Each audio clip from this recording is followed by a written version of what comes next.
आप लोगों का एक बार फिर हमारे YouTube channel biology with Charu sir में स्वागत है। आज की कक्षा में हम जिस बिंदु पर चर्चा करेंगे वो है एक्सक्रीटरी सिस्टम मींस उत्सर्जन तंत्र। इस बिंदु पर चर्चा करने के लिए सबसे पहले हम उत्सर्जन शब्द को समझ लेते हैं। उत्सर्जन से हमारा तात्पर्य है कि जंतुओं के शरीर में जो दिन भर मेटाबॉलिक एक्टिविटी यानी कि उपापचयी क्रियाएं जो चलती रहती हैं, उन क्रियाओं के फलस्वरूप शरीर में कुछ ऐसे हानिकारक पदार्थ बन जाते हैं जो शरीर में रहकर शरीर को हानि पहुंचा सकते हैं। ऐसे हानिकारक पदार्थों को उत्सर्जी पदार्थ कहते हैं जो कि नाइट्रोजन युक्त अर्थात नाइट्रोजनी होते हैं। ऐसे हानिकारक पदार्थों को, ऐसे उत्सर्जी पदार्थों को शरीर से बाहर निकालने की जो प्रक्रिया होती है उसे उत्सर्जन या एक्सक्रीशन कहते हैं। और शरीर के जो अंग इस प्रक्रिया में भाग लेते हैं उनको उत्सर्जी अंग मींस एक्सक्रीटरी ऑर्गन कहते हैं। और इन अंगों से संबंधित जो शरीर में तंत्र होता है उसे उत्सर्जन तंत्र कहते हैं। अब हम जो भोजन में कार्बोहाइड्रेट, वसा, प्रोटीन आदि पदार्थ लेते हैं वो उपापचयी क्रियाओं के दौरान नाइट्रोजनी युक्त पदार्थों में कन्वर्ट हो जाते हैं। उसके अतिरिक्त कार्बन डाइऑक्साइड, जल आदि पदार्थ भी बनता है। जो कार्बन डाइऑक्साइड होती है वह श्वास की प्रक्रिया के द्वारा शरीर से बाहर निकाली जा सकती है। तो इस प्रकार हम कह सकते हैं कि हमारे जो लंग्स हैं, जो फेफड़े हैं, वो भी उत्सर्जी अंग की तरह कार्य करते हैं। जो पानी बनता है वो मूत्र द्वारा या पसीने के द्वारा या वेपर के द्वारा भी बाहर निकाला जा सकता है। इस प्रकार हमारी त्वचा भी एक उत्सर्जी अंग हुई। उसके अतिरिक्त जो मुख्य नाइट्रोजनी पदार्थ बनते हैं जो कि जंतुओं में कई प्रकार के हो सकते हैं, वो सब के सब उत्सर्जी अंग के उत्सर्जी पदार्थों के अंतर्गत आते हैं। अब होता क्या है, जिस जंतु के शरीर में जैसा उत्सर्जी पदार्थ बनता है उसके आधार पर जंतुओं को हम कई ग्रुप में बांट सकते हैं। इनको हम इस प्रकार देख सकते हैं। जो सबसे पहले प्रकार के जो हमारे पास जंतु हैं उन्हें हम कहते हैं अमीनोटैलिक एनिमल्स। अमीनोटैलिक एनिमल से हमारा मतलब है ये ऐसे एनिमल्स या जंतु होते हैं जिनके शरीर में उपापचयी क्रियाओं के दौरान प्रोटीन के टूटने से अमीनो अम्ल बनते हैं। जिन जंतुओं के शरीर में उत्सर्जी पदार्थ अमीनो अम्ल बनते हैं उनको हम अमीनोटैलिक एनिमल्स कहते हैं। इसके अंतर्गत ऐसे जंतु आते हैं जैसे मोलस्कस, इकाइनोडर्म्स, जिनके शरीर में उत्सर्जी पदार्थ के रूप में अमोनिया का निर्माण होता है। दूसरे प्रकार के जंतु जो हमारे पास हैं उन्हें हम कहते हैं ammonotelic ammonotelic animals. Ammonotelic animals से हमारा तात्पर्य है ऐसे जंतु जिनके शरीर में उत्सर्जी पदार्थ के रूप में अमोनिया बनती है और अमोनिया को शरीर से बाहर निकालने के लिए अत्यधिक जल की आवश्यकता होती है। इसलिए जो अमोनोटैलिक जंतु होते हैं वे सबके सब एक्वेटिक यानी कि जलीय प्राणी होते हैं। इसके अंतर्गत हाइड्रा या फ्रेश वाटर फिशेस, इन सब में वो आते हैं। तीसरे प्रकार के जंतु जो हमारे पास हैं उन्हें हम कहते हैं यूरियोटैलिक एनिमल्स। यूरियोटैलिक एनिमल्स के अंतर्गत ऐसे जंतु आते हैं जिनके शरीर में जो अमोनिया होती है वो यूरिया के रूप में बाहर निकलती है और यूरिया को शरीर से बाहर निकालने के लिए भी जल की आवश्यकता होती है। तो ऐसे जंतुओं में मनुष्य, खरगोश आदि आते हैं जिनके शरीर में यूरिया को पानी के साथ घोलकर शरीर से बाहर निकाला जाता है। इसलिए आपने सुना होगा मूत्र को यूरिन भी कहा जाता है, बिकॉज इसमें क्या होता है, यूरिया पाया जाता है। और चौथे प्रकार के जंतु जो यहां पर हैं उनको हम कहते हैं यूरिकोटैलिक। यूरिकोटैलिक यूरिकोटैलिक से मतलब है ऐसे जंतु जिनके शरीर में उत्सर्जी पदार्थ यूरिक एसिड होता है, और यूरिक एसिड को शरीर से बाहर निकालने के लिए अत्यधिक कम पानी की आवश्यकता होती है। तो जैसे पक्षी हैं, जो पक्षी उड़ते हैं, उन पक्षियों के शरीर में यूरिक अम्ल उत्सर्जी पदार्थ बनता है, या स्नेक्स या सांपों के शरीर में, तो इनको कम से कम पानी की आवश्यकता होती है जिसको वो यूरिक एसिड को शरीर से बाहर निकाल सकते हैं।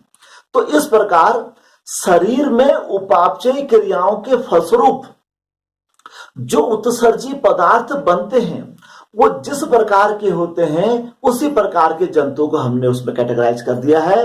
तो उत्सर्जी पदार्थों के आधार पर 4 प्रकार के जंतु पाए जाते हैं, जिन्हें क्रमशः अमीनोटैलिक एनिमल्स, जिनमें अमीनो एसिड्स बनता है, अमोनोटैलिक एनिमल्स जिसमें अमोनिया गैस बनती है, यूरियोटैलिक एनिमल्स जिसमें यूरिया का निर्माण होता है, और यूरिकोटैलिक एनिमल्स जिसमें यूरिक एसिड का निर्माण होता है। अब हम आज की कक्षा में जो मुख्यतः उत्सर्जित तंत्र के बारे में चर्चा करेंगे वो है मनुष्य का उत्सर्जित तंत्र, एक्सक्रीटरी सिस्टम ऑफ ह्यूमन। तो सबसे पहले हम मनुष्य के उत्सर्जित तंत्र को पढ़ने से पहले मनुष्य के उत्सर्जित तंत्र का यहां पर चित्र बना लेते हैं। तो समय की बचत के लिए हमने ये मनुष्य के उत्सर्जित तंत्र का चित्र बना लिया है।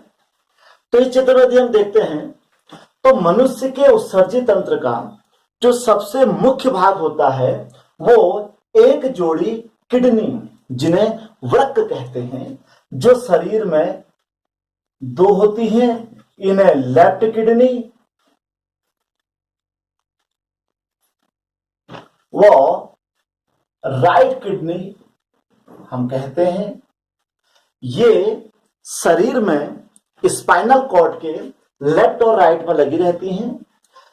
ये गहरे लाल रंग की व सेम के बीच के आकार की होती हैं, जिनका बाहरी हिस्सा कॉन्वेक्स यानी कि उत्तल होता है, जबकि भीतरी हिस्सा जो होता है कॉन्केव यानी कि अवतल होता है।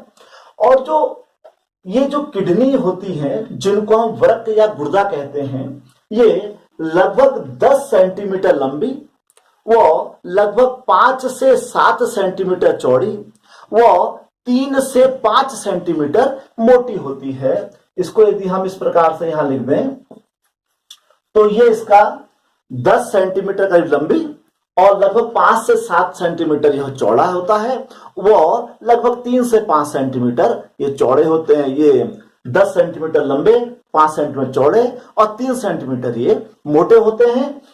जो लेफ्ट किडनी होती है वो राइट किडनी के मुकाबले थोड़ा बड़ी और थोड़ा ऊपर को होती है। असल में ये लीवर की पोजीशन के कारण होती है। सो लेफ्ट किडनी जो होती है राइट किडनी के थोड़ा सा ऊपर, वह बड़े आकार की होती है। अब दोनों किडनी जो होती हैं, इनके टॉप में एक टोपी के आकार की एक जोड़ी, दोनों किडनी के ऊपर एक टोपी के आकार की ग्लैंड होती है, जिन्हें एड्रीनल यानी कि अधिवृक्क ग्रंथियां कहते हैं। इनका नाम इस रीनल से ही पड़ा है। एड्रीनल मींस वृक्क में ऐड होने वाली ग्लैंड। यह भी संख्या में 2 होती हैं और वृक्क के ऊपर पाई जाती हैं। किडनी जो होती है, इसका जो अंदर वाला भाग होता है, जहां पर एक ये प्रकार का दबा हुआ है, इसको हम कहते हैं हाइलस। हाइलस वह पॉइंट होता है जहां पर से एक तो मूत्र नली बाहर को निकलती है, दूसरा यहां पर रीनल आर्टरी जो होती है वृक्क में ब्लड की सप्लाई करती है। तो ये हो गया हमारा पहला मनुष्य के उत्सर्जी तंत्र का पहला अंग, जिसे हमने किडनी, वृक्क या हम इसे गुर्दा कहते हैं। ये संख्या में 2 होते हैं। दोनों वृक्क के हाइलस वाले रीजन से एक मूत्र नली नीचे को निकलती है, जिसे हम मूत्र नली या यूरेटर कहते हैं। ये जो यूरेटर या मूत्र नली होती है, यह क्रमशः जब यह किडनी से निकलती है तो यह चौड़ी होती है और क्रमशः यह पतली होती हुई चली जाती है। और जो यूरेटर होते हैं ये इनवॉलंटरी मसल्स यानी कि अनैच्छिक पेशियों के बने होते हैं, जो कि हमारी बिना इच्छा के स्वतः ही कार्य करते हैं। ये यूरेटर, दोनों ओर के यूरेटर नीचे आकर एक थैलेनुमा ब्लैडर पे एकत्रित होते हैं, जिसको हम यूरिनरी ब्लैडर कहते हैं। यह एक थैलेनुमा संरचना है जिसमें मूत्र का अस्थायी रूप से संग्रह किया जाता है। जब किडनी के अंदर उपस्थित नेफ्रॉन वृक्क नलिकाएं ब्लड को फिल्टर करती हैं, तो फिल्टर हुआ पदार्थ ड्रॉप बाय ड्रॉप यूरेटर के द्वारा यूरिनरी ब्लैडर में इकट्ठा होता रहता है। तो यह एक अस्थायी संग्रह करता है। जैसे ही यह यूरिन से भर जाता है तो यूरिन शरीर से बाहर निकाल दिया जाता है। किडनी, यूरेटर, यूरिनरी ब्लैडर जो होता है वह शरीर के बाहर यूरेथा के साथ खुलता है, इसे यूरेथा कहते हैं, जिसे मूत्र मार्ग कहा जाता है। और यूरिनरी ब्लैडर जब यूरेथा में खुलता है तो यहां पर एक स्पिंटर लगे होते हैं। स्पिंटर क्या करते हैं, एक प्रकार की अवरोधनी होती है। तो जो यूरिन यूरिनरी ब्लैडर में इकट्ठा होता है वह अवरोधनी के द्वारा रुका हुआ रहता है। तो जब व्यक्ति को मूत्र त्याग की इच्छा होती है तो यह स्पिंटर उस समय लूज हो जाता है और यूरिन यूरेथा के द्वारा शरीर से बाहर निकाल दिया जाता है। तो मनुष्य के उत्सर्जी तंत्र के ये 4 मुख्य अंग हैं, जिन्हें क्रमशः हम किडनी मीन्स वृक्क, यूरेटर मीन्स मूत्र नली, यूरिनरी ब्लैडर मीन्स मूत्राशय और यूरेथा मीन्स मूत्र मार्ग कहते हैं। इन 4 अंगों के मिलने से मनुष्य का उत्सर्जन तंत्र का निर्माण होता है। इस प्रकार आज की कक्षा में हमने मनुष्य के उत्सर्जित तंत्र के बारे में जाना, जिसमें हमने देखा मनुष्य का जो उत्सर्जित तंत्र होता है वह 4 मुख्य अंगों किडनी, यूरेटर, यूरिनरी ब्लैडर और यूरेथ्रा से मिलकर बना होता है, जिन्हें क्रमशः हम वृक्क, मूत्र नली, मूत्राशय व मूत्र मार्ग कहते हैं। अपने अगले वीडियो में हम मनुष्य के शरीर में किडनी के अंदर जो नेफ्रॉन ब्लड को फिल्टर करने कार्य करते हैं उसकी संरचना का अध्ययन करेंगे। आपको हमारा आज का यह वीडियो कैसा लगा, आप हमारे YouTube channel biology with Charu sir में जाकर हमें जरूर बताइएगा और हमारे चैनल को लाइक और सब्सक्राइब करते रहिएगा। धन्यवाद।